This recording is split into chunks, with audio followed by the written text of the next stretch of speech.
Todo empezó con una broma que no hizo gracia. Sábado por la noche, estamos cenando en casa de unos amigos, una pareja de toda la vida, Rubén y Lucía. Todo muy normal. Tapas, vino, risas, alguna anécdota repetida que ya no sabemos de memoria pero que igual nos hace reír. Clara, mi mujer, estaba especialmente suelta. De esas veces que la ves más guapa de lo normal, más risueña, más viva. No le di importancia en ese momento. Me alegré de verla tan animada. Hasta que soltó eso.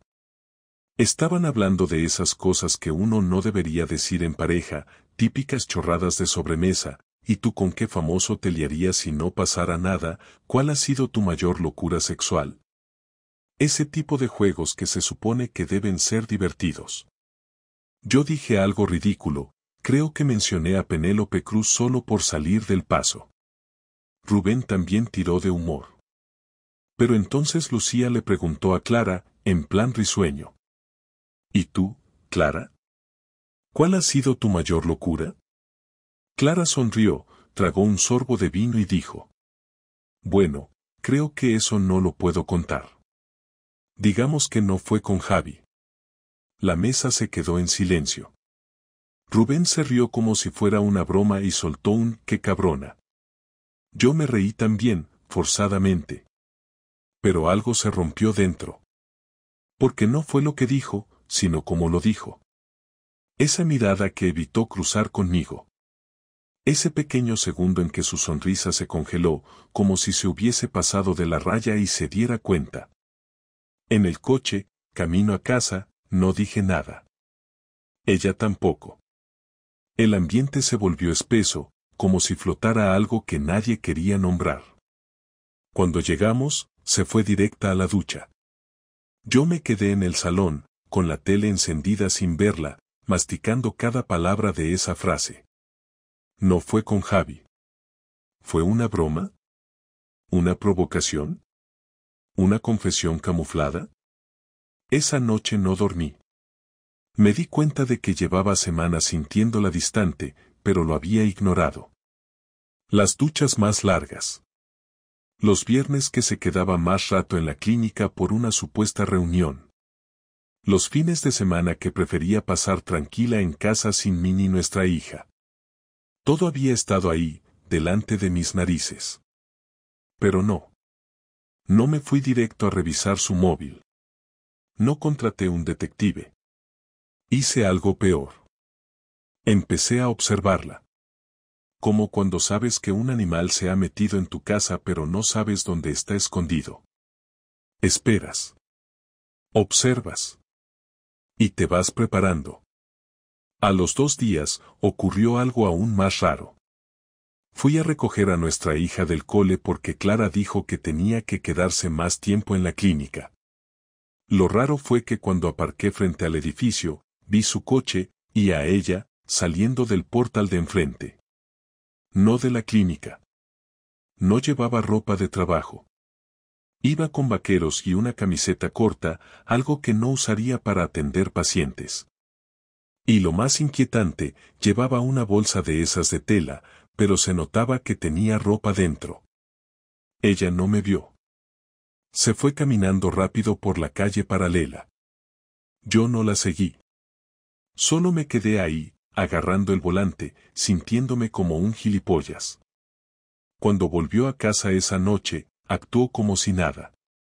Me saludó con un beso en la mejilla, se cambió, se sentó en el sofá, puso Netflix. Todo como si fuera una actriz interpretando el papel de esposa feliz. Yo ya no podía con el teatro. A la mañana siguiente, le dije que tenía que ir a Madrid por un curso de certificación. Mentira.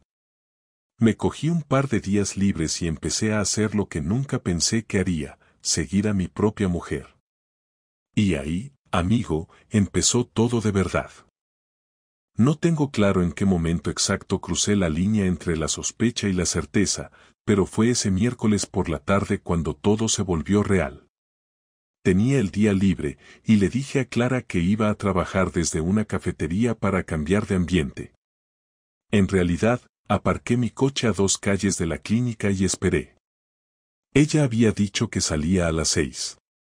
A las 6:15 salió, con su mochila al hombro y el pelo suelto, mirando el móvil mientras caminaba. No cogió el coche, lo cual me pareció raro. Siguió andando hacia el otro lado del barrio, por una zona donde hay pequeños apartamentos turísticos. Iba deprisa, sin mirar alrededor, con esa manera de caminar que tienen las personas que no quieren ser vistas. La seguí a distancia, sintiéndome como un idiota y, al mismo tiempo, como alguien que por fin empezaba a ver las piezas encajar. Paró frente a un edificio viejo, de esos reformados por fuera pero con portales que aún huelen a humedad.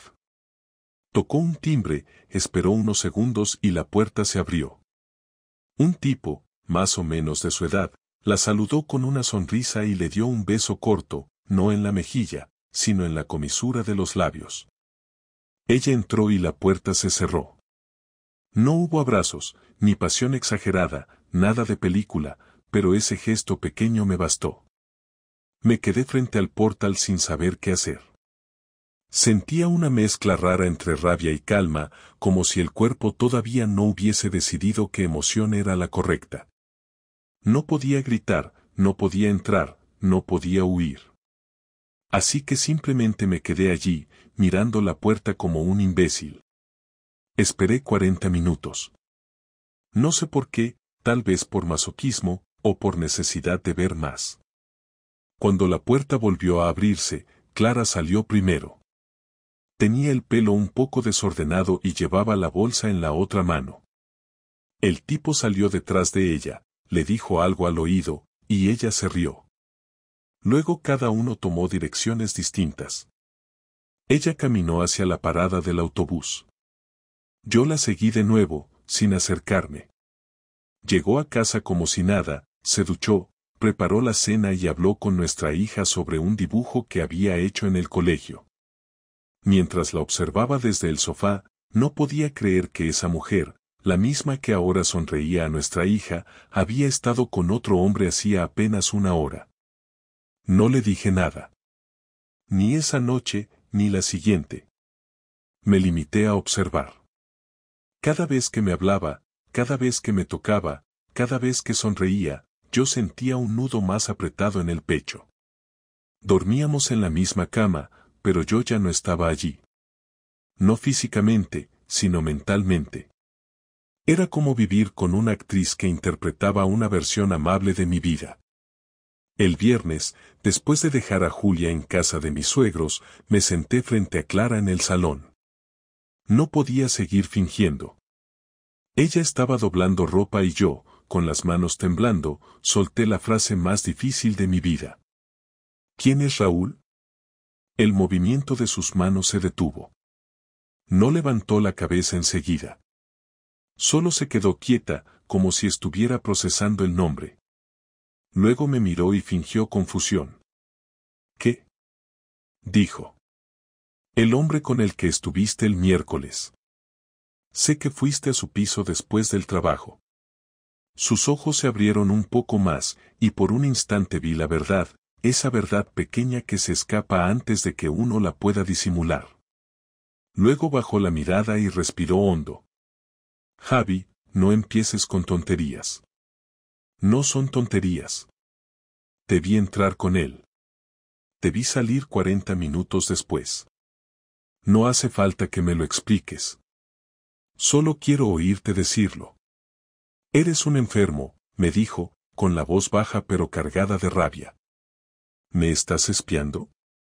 ¿Me seguiste? Sí, respondí sin pensarlo. Porque algo en mí ya sabía lo que iba a encontrar. Clara se levantó del sofá, me miró fijamente y durante unos segundos pareció debatirse entre gritar o llorar. Al final eligió lo primero. No tienes derecho a hacerme esto, Javier. No tienes derecho a invadir mi vida. No me vengas con eso. No me hables de derechos cuando te estás acostando con otro. No te atrevas a decir eso. Gritó, lanzando una camiseta al suelo. No sabes nada, no entiendes nada. Entonces explícame, le dije, manteniendo la voz lo más firme que pude. Explícame qué hay que entender. Clara respiró hondo, se sentó y se tapó la cara con las manos. Durante un minuto no dijo nada. Luego, sin mirarme, murmuró algo que me dejó helado. Fue solo una vez. Esa frase, tan corta, tan simple, me atravesó como un golpe seco. No hubo lágrimas ni dramatismo. Solo una aceptación muda de que todo lo que habíamos construido tenía una grieta que no se podía reparar. ¿Solo una vez? Repetí. ¿Y tengo que creer eso? No te pido que lo creas, dijo ella, bajando las manos. Solo que entiendas que no fue algo planeado. No fue amor. No fue nada. ¿Nada? ¿Lo llamas nada? Fue un error, Javier. Llevábamos meses distantes, tú apenas me hablabas, todo era rutina, y necesitaba sentirme viva. ¿Y lo lograste? Pregunté. ¿Te sientes viva ahora? No digas estupideces. Tú también sabes que nuestra relación estaba muerta. La miré sin poder reconocerla. Esa mujer que me estaba hablando ya no era mi esposa, era otra persona. La que yo conocía nunca habría usado la palabra muerta para hablar de nosotros. No supe qué contestar. Me levanté, fui a la cocina y abrí una cerveza solo para tener algo que hacer con las manos. Ella siguió sentada, mirando el suelo. ¿Vas a dejarme? Preguntó de repente, sin levantar la vista. No lo sé, dije. Todavía no sé si soy capaz de estar bajo el mismo techo que tú. Julia no tiene culpa de nada. No la metas en esto. Hubo un silencio largo. Ella se levantó y se fue a dormir. Yo me quedé en el sofá, con la televisión encendida sin sonido. No dormí.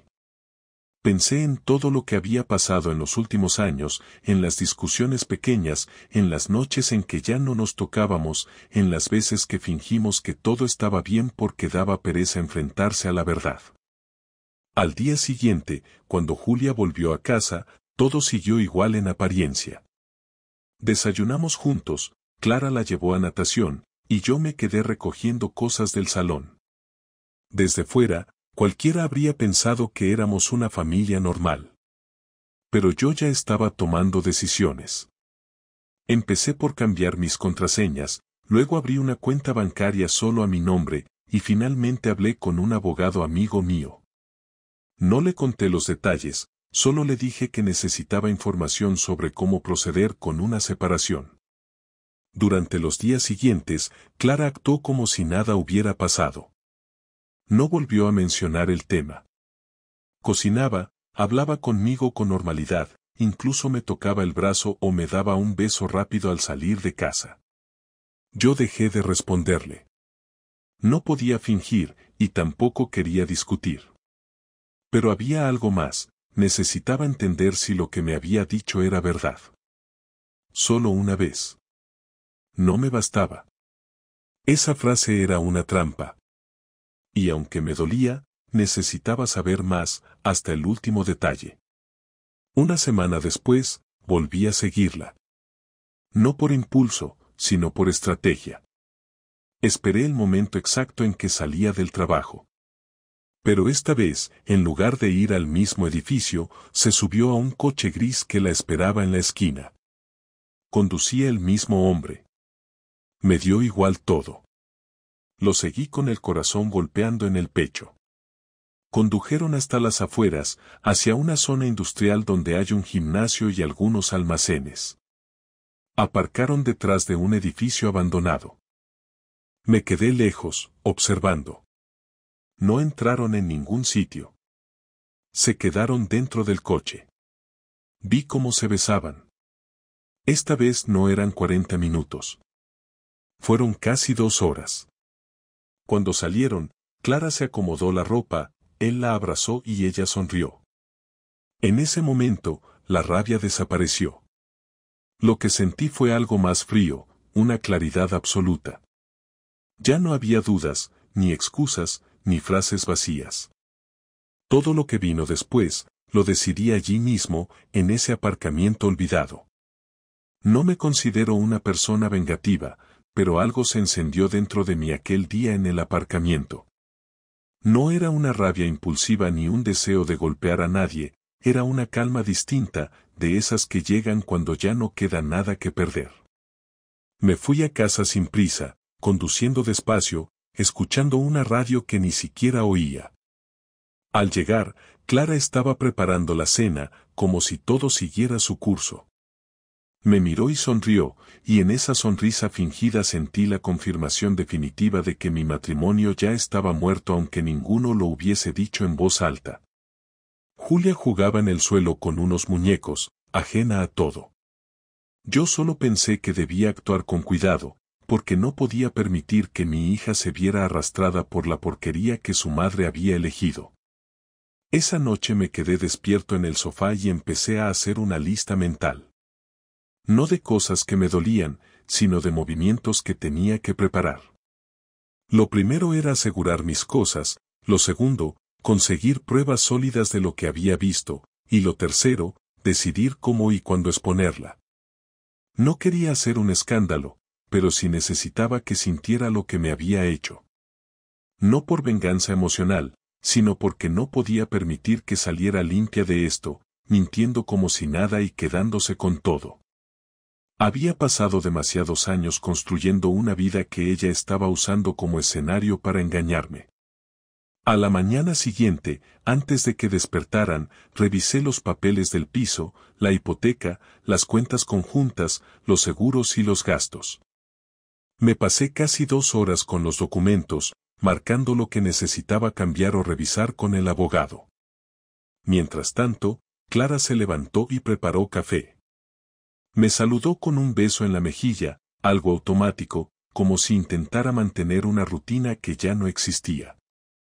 Cuando se fue a trabajar, me quedé en silencio, mirando la taza que había dejado en la mesa, y me juré que esa sería la última vez que ella saldría de casa creyendo que tenía el control de todo. Llamé a mi amigo Nacho, el mismo que me había ayudado años atrás con un problema de contrato en el trabajo. Él conocía a un detective privado y me pasó el contacto. Le expliqué lo justo, que sospechaba de una infidelidad y que necesitaba pruebas claras, nada de especulaciones. Me citó esa misma tarde en su despacho. Fui puntual. Era un hombre tranquilo, de unos 50, con una manera de hablar directa, sin rodeos. Le di los datos, la dirección de la clínica, los horarios, el coche que conducía ella y la descripción del tipo con el que la había visto. No me hizo preguntas innecesarias. Solo me dijo, déjelo en mis manos, en unos días tendrá todo lo que necesita. Le pagué la mitad por adelantado y salí de allí sintiendo por primera vez que estaba haciendo algo concreto. Durante los días siguientes, me comporté con una normalidad forzada. Clara parecía tranquila, como si su conciencia no existiera. Seguía haciendo planes para el fin de semana, hablaba de vacaciones y de comprar muebles nuevos para Julia. Yo asentía y la escuchaba, todo mientras revisaba mensajes del detective que me informaban de cada movimiento suyo. Me enviaba fotos de ella entrando al mismo piso de siempre, a distintas horas, siempre con el mismo hombre. En una de las imágenes estaban abrazados en la terraza del apartamento. No tuve que imaginar nada más. Guardé todas las fotos en una carpeta oculta de mi ordenador, junto con los informes que él me mandó. Cuando llegó el viernes, ya tenía más de lo necesario. Pruebas suficientes para hundirla si quería. Pero no me bastaba con eso. Yo necesitaba algo más que un divorcio limpio, necesitaba que se enfrentara a la verdad, que la sintiera. Así que planeé un golpe que no se olvidara. Decidí que el domingo por la noche sería el momento. Julia estaría con mis padres, como casi todos los fines de semana, y no habría testigos ni distracciones. El domingo, fingí todo el día estar tranquilo. Le preparé la comida, salimos a pasear con la niña, e incluso jugamos un rato en el parque. No había discusión, ni gestos fríos, ni tensión aparente. Ella estaba relajada, quizás convencida de que todo estaba bajo control. A las 8 de la tarde dejamos a Julia en casa de mis padres y volvimos los dos al piso. En el camino, Clara iba hablando de tonterías, de una compañera que se iba de la clínica y de la idea de cambiar el coche antes de final de año. Yo la escuchaba en silencio, y cuanto más hablaba, más claro veía el contraste entre sus palabras y la realidad. Cuando llegamos, le pedí que se sentara en el salón. Ella me miró raro, notó algo en mi tono, pero obedeció. Encendí el televisor y conecté el portátil por HDMI. Ella preguntó qué hacía. No respondí. Solo abrí la carpeta de los archivos del detective y proyecté las fotos. Una tras otra. Clara tardó unos segundos en reaccionar. Primero parpadeó varias veces, como si no entendiera lo que veía. Luego se llevó la mano a la boca. ¿Qué es esto?, preguntó, con la voz rota. Lo que lleva semanas haciendo mientras yo cuidaba de nuestra hija y mantenía esta casa. No, no es lo que parece, Javier, no lo entiendes. Lo entiendo perfectamente. Cada detalle, cada día, cada mentira. Ella se levantó, intentó apagar la tele, pero yo me interpuse. Le pedí que se sentara y que me mirara. Lo hizo, temblando. No te gritaré, le dije, no voy a perder la cabeza, porque tú ya has perdido la tuya hace tiempo. Solo quiero que me digas por qué. No hay un por qué, dijo entre sollozos, fue un error, lo sabes, te lo dije. Un error no dura meses, Clara. Un error no tiene dirección fija ni horarios regulares. Esto no fue un desliz, fue una decisión. Se cubrió la cara con las manos, llorando sin control. Yo la observaba sin compasión. No había espacio para eso. Todo lo que sentía era una especie de desdén. La persona que lloraba frente a mí ya no era mi mujer, era una desconocida. ¿Vas a divorciarte?, preguntó entre hipidos. No todavía, respondí. Primero vas a pagar lo que hiciste. ¿Pagar? ¿Qué vas a hacerme? Nada ilegal. Solo justicia. Durante los días siguientes, no volví a tocar el tema. Ella dormía poco, evitaba mirarme, hacía todo en silencio, como una sombra en su propia casa. Pero yo seguía mi plan. Llamé a su jefe en la clínica, un tipo educado, y le dije que quería reservar una cita como paciente para el jueves siguiente. Usé otro nombre, el de un amigo, y di un número de contacto distinto. Sabía que ella no lo sospecharía. Mi intención era ir a la clínica, hablar con él y mostrarle las pruebas. No para hacer daño por simple venganza, sino porque quería que entendiera con quién trabajaba. El jueves llegó y fui puntual. Me hicieron pasar a una sala donde me recibió el jefe de Clara. Le conté que era su marido y que necesitaba mostrarle algo importante antes de que tomara decisiones sobre el personal. Al principio se negó a escuchar, pero cuando vio las fotos cambió la expresión. No me preguntó mucho, solo dijo que lamentaba la situación y que lo manejaría de forma discreta. Me marché sin mirar atrás. Esa misma tarde, Clara me llamó al móvil llorando. Me dijo que la habían suspendido temporalmente, que alguien había enviado fotos suyas a la dirección de la clínica. Fingí sorpresa. No sé de qué hablas, dije, quizá deberías preguntar a tu amigo. Colgó sin decir nada más. Aquella noche no volvió a casa. Me quedé solo, sentado en el sofá, con la tele encendida. No sentí alivio ni satisfacción. Solo una calma seca, la de saber que lo que empezó como una traición ya se estaba equilibrando. El viernes a media mañana regresó. Entró sin hablar, con la cara pálida y los ojos hinchados. Me dijo que se iba unos días a casa de su hermana, que necesitaba pensar. Asentí. No la detuve, no le dije adiós, no hice ningún comentario. Simplemente cerré la puerta cuando salió. Me senté en la mesa del comedor y empecé a escribirle una carta. No de amor ni de despedida, sino de cierre. Le expliqué que no habría segunda oportunidad, que el respeto se había roto, que no quedaba nada que reconstruir. La dejé sobre la cama y salí de casa. Esa noche dormí en un hotel cerca del mar. No bebí, no lloré, no llamé a nadie.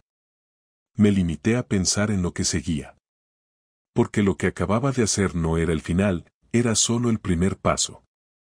Ella había perdido su trabajo, su estabilidad, y pronto perdería algo más importante. Mi plan no había terminado. Lo peor todavía estaba por llegar, y por primera vez en semanas, dormí profundamente. Clara estuvo fuera 3 días. No escribió, no llamó, no preguntó por Julia, nada. Me limité a seguir mi rutina como si ya no existiera.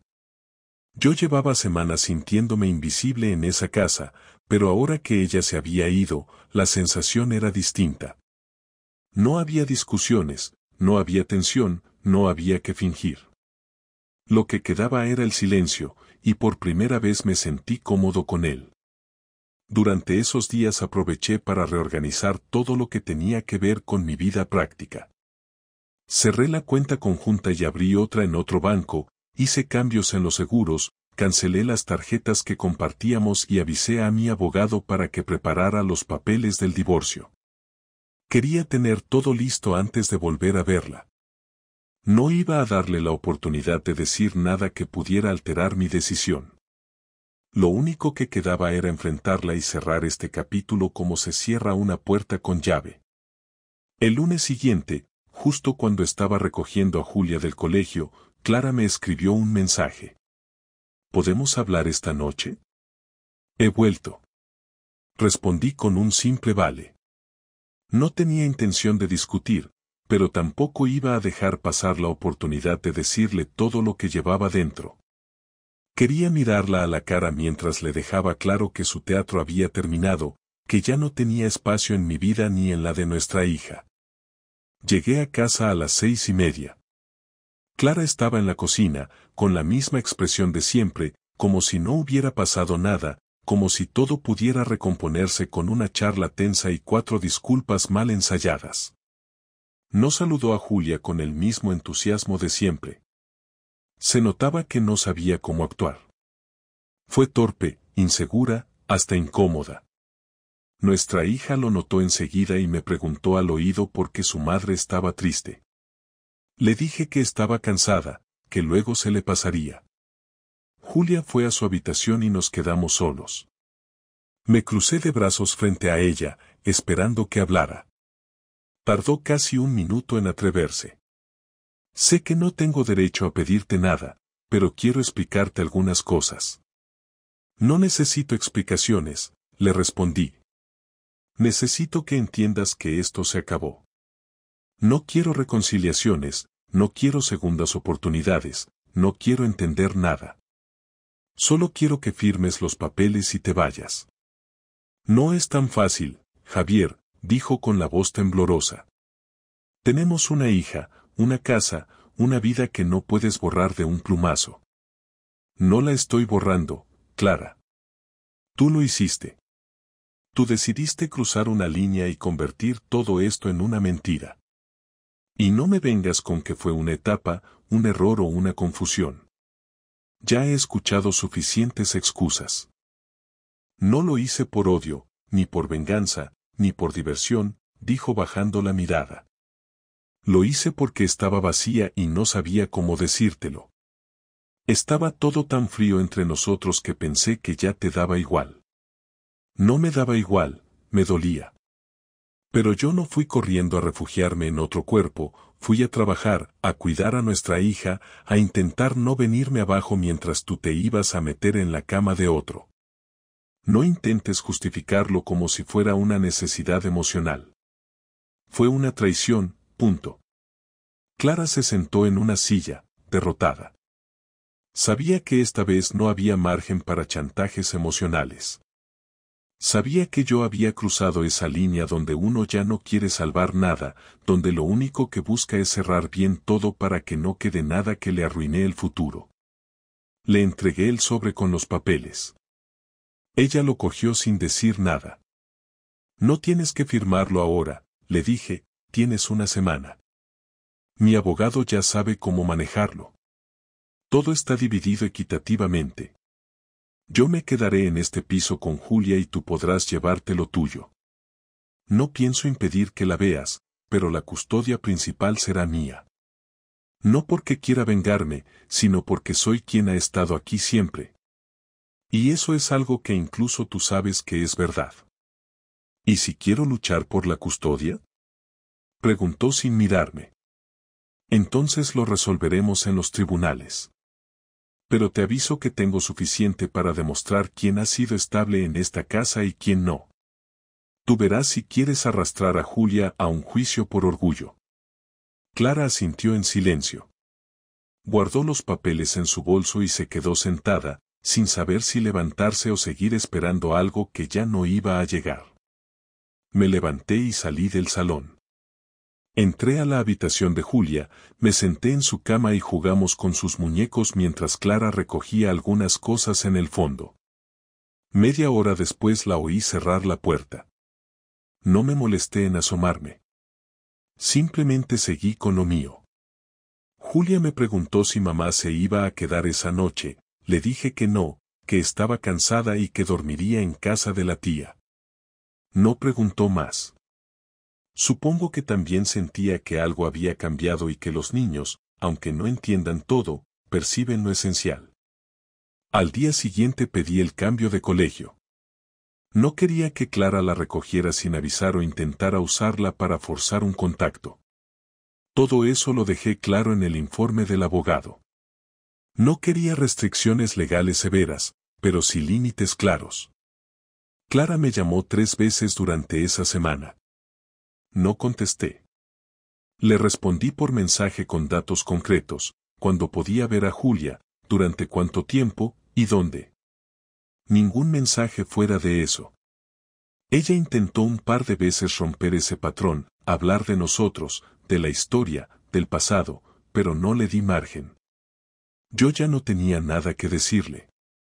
Todo lo que había querido decir, ya se lo había dicho frente al televisor, con las pruebas en pantalla y el vacío en mi cara.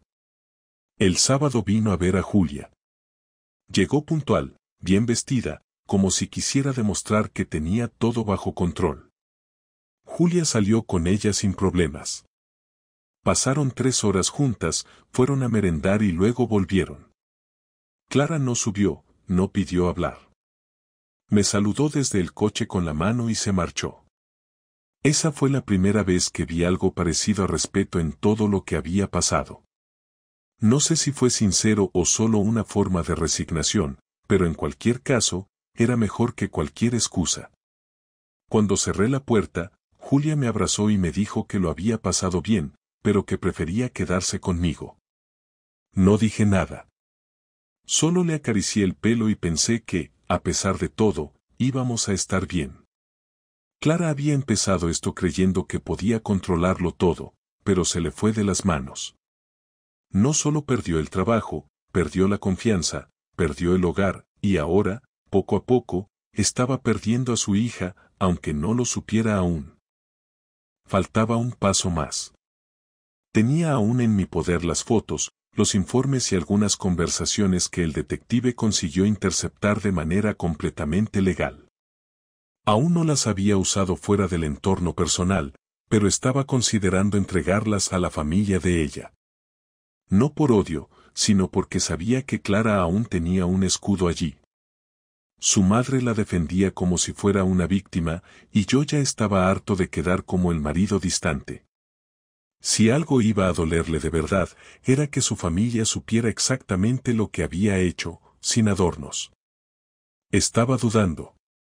No por ella, sino por mí. Porque una vez que haces eso, no hay vuelta atrás. Pero empezaba a pensar que quizá era justo. Porque al final, lo único que yo quería era que todo el mundo supiera quién había sido realmente el culpable de este desastre. Y si para eso tenía que quitarle la máscara frente a los suyos, lo iba a hacer. Solo era cuestión de elegir el momento. Llevaba días dándole vueltas al último movimiento. Lo había dejado todo listo, la separación en trámite, la custodia de Julia bajo mi responsabilidad, las cuentas divididas, las visitas limitadas y controladas. Clara había aceptado cada una de las condiciones sin protestar, probablemente porque entendía que había llegado al punto en el que cualquier intento de resistirse iba a exponerla aún más. Había perdido autoridad moral, había perdido apoyo legal y ya ni siquiera tenía el valor de mirar a su hija a los ojos sin esa expresión de culpa que no terminaba de desaparecer. Pero seguía habiendo algo que me molestaba. Cada vez que su madre me llamaba para preguntarme si estaba bien o si necesitaba algo, lo hacía con ese tono de falsa preocupación que en el fondo escondía una crítica mal disimulada. Tenéis que hablar, sois padres, no puedes cerrarle la puerta para siempre, me dijo una tarde. No se lo grité, pero me dieron ganas. Lo que hice fue muy distinto, guardé silencio, colgué y abrí la carpeta con los documentos. No iba a inventar nada. No iba a exagerar. No iba a difamar a Clara con historias falsas. Solo iba a mostrar lo que realmente había pasado. No con palabras, sino con imágenes y datos. Las fotos, los informes, los mensajes, todo bien ordenado. Había imprimido copias de todo, las guardé en un sobre y me presenté en casa de sus padres un domingo por la tarde. Me abrió su padre, un hombre seco, que siempre me había tratado con cierta distancia, pero al menos no fingía como su mujer. Me saludó con un gesto y me hizo pasar al salón. Ella estaba allí, sentada, con una mantita en las piernas y una taza de té en las manos. Me miró con esa mezcla de superioridad y lástima que siempre usó cuando Clara hacía alguna estupidez. Como si creyera que yo exageraba, como si ella tuviera la última palabra sobre lo que estaba bien y lo que no en un matrimonio. Le entregué el sobre sin decir nada. ¿Qué es esto?, preguntó sin abrirlo. La verdad, respondí. Ella me miró, luego miró a su marido, y con desgana sacó las hojas del interior. No dije nada. Me crucé de brazos y esperé. Cuando empezó a ver las fotos, su expresión cambió. Ya no parecía tan tranquila. Pasó la primera página, luego la segunda, y cuando llegó al informe final, donde se detallaban las fechas y los encuentros, me miró sin saber qué decir. Fue su marido el que habló. ¿Esto es reciente? Todo de las últimas 6 semanas, le dije. Fue sistemático. No fue un error puntual, no fue un malentendido. Fue una elección consciente. La madre de Clara bajó la vista, dejó el sobre la mesa y se quedó callada. El padre se levantó, fue a la cocina, volvió con un vaso de agua y se lo dio sin hablar. Nadie me pidió que me quedara. Nadie me ofreció una explicación. Me fui sin escuchar una disculpa ni una palabra de consuelo. No las esperaba. Me bastaba con saber que ahora ya no podían seguir justificándola, que sabían exactamente qué clase de hija tenían. No por venganza. Por claridad. Esa noche dormí sin sobresaltos. Julia estaba con mis padres, así que aproveché para descansar en serio. Me desperté tarde, desayuné con calma y estuve leyendo durante horas. A mediodía recibí un mensaje de Clara. ¿Mi madre ya sabe todo, era necesario? No contesté. Un rato después llegó otro. No sé si podré seguir viéndome con Julia si haces este tipo de cosas. Ahí sí respondí. Mientras cumplas lo pactado, seguirás viéndola. Pero nadie más va a vivir engañado, y eso incluye a tus padres. No escribió nada más. Yo tampoco insistí. Durante las semanas siguientes, las visitas siguieron su curso, siempre breves, siempre vigiladas. Clara intentó en un par de ocasiones alargar las charlas, hacer preguntas, buscar grietas en el muro que yo había levantado. Nunca se las di. Me limité a contestar lo justo y necesario. Julia seguía preguntando por qué su madre ya no vivía con nosotros. Le expliqué que a veces las personas se equivocan y que cuando eso pasa, tienen que vivir separadas para no hacer más daño.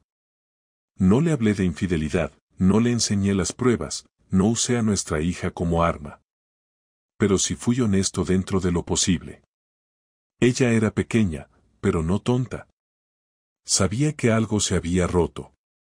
Un día Clara me pidió hablar sin Julia delante. Dijo que quería explicarme lo que había sentido durante esos meses, que necesitaba que yo supiera por qué había actuado como lo hizo. Acepté solo porque quería escucharla decirlo todo sin rodeos. Nos sentamos en una terraza, lejos de casa, lejos de testigos. No le ofrecí bebida, no hice bromas, no quise suavizar nada. No esperaba que lo hicieras así, empezó diciendo. Sabía que estabas herido, pero no pensé que fueras a usar a mi familia. Yo no usé a nadie. Solo les mostré la verdad. Que tú hayas vivido una mentira tanto tiempo no es culpa mía. No es tan fácil, Javier. Había muchas cosas que no funcionaban. Tú y yo no hablábamos, no compartíamos nada. Era como vivir con un compañero de piso. Y tu solución fue meter a otro en tu cama en lugar de hablar conmigo. ¿Te das cuenta de lo patético que suena? No lo planeé, respondió. No me levanté una mañana diciendo voy a destrozar mi matrimonio. Simplemente pasó, y cuando me di cuenta, ya estaba metida hasta el cuello.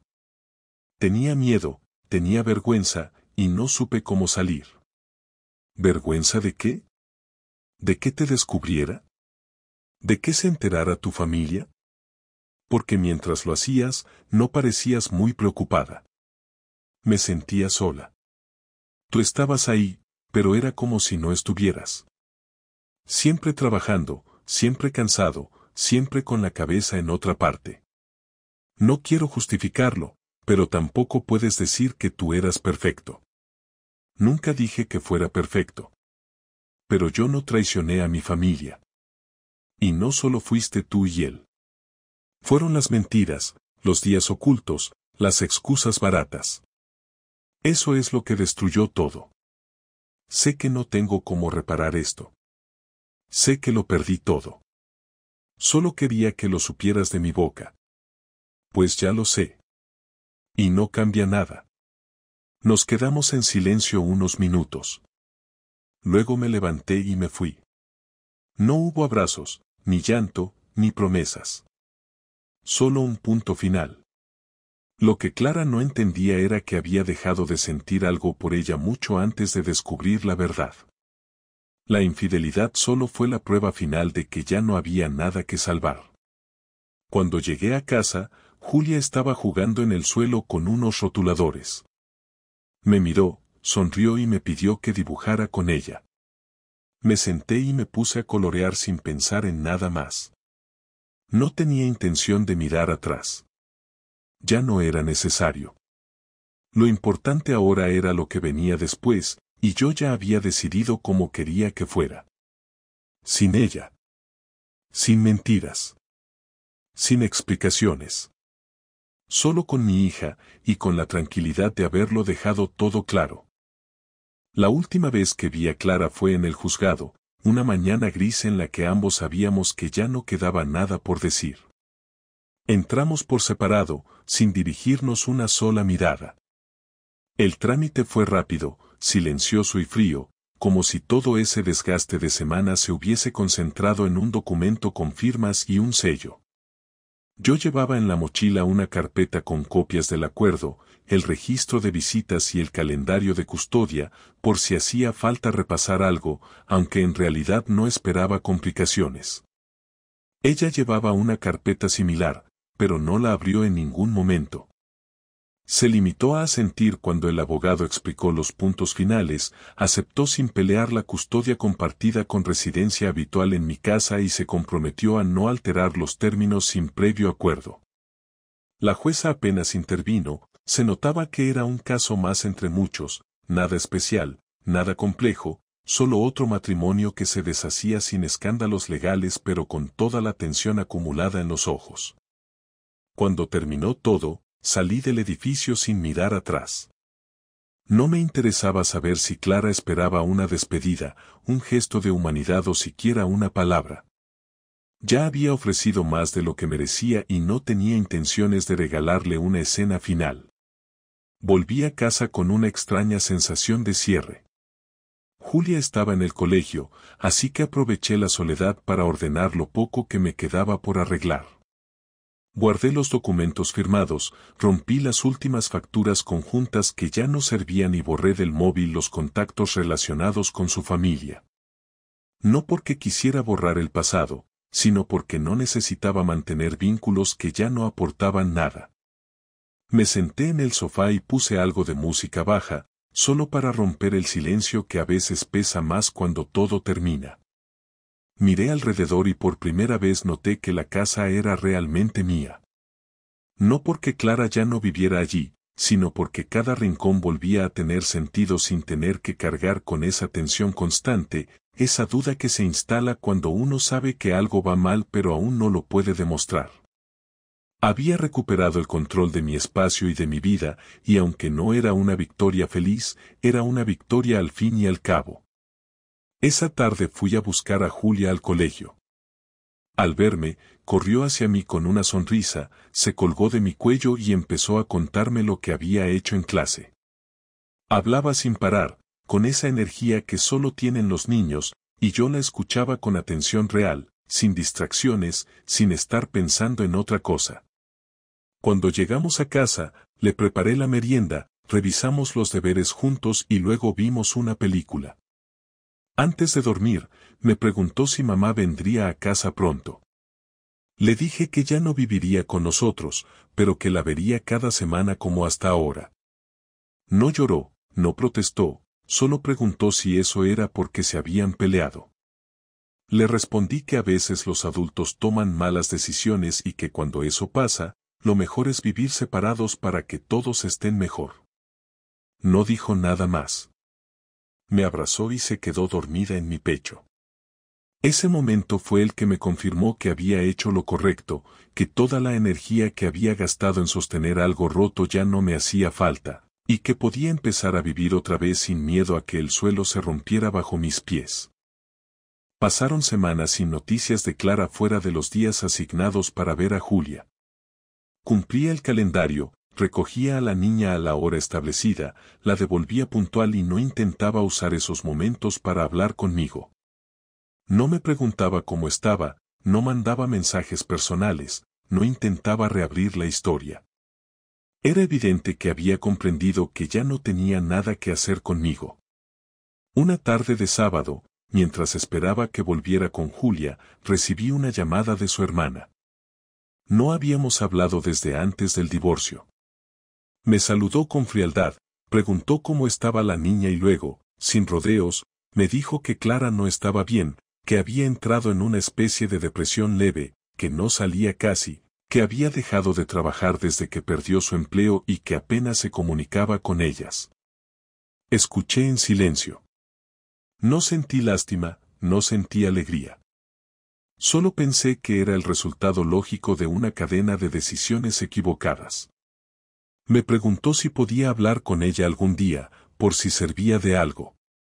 Le dije que no, que ya habíamos cerrado todo y que no tenía nada que decirle.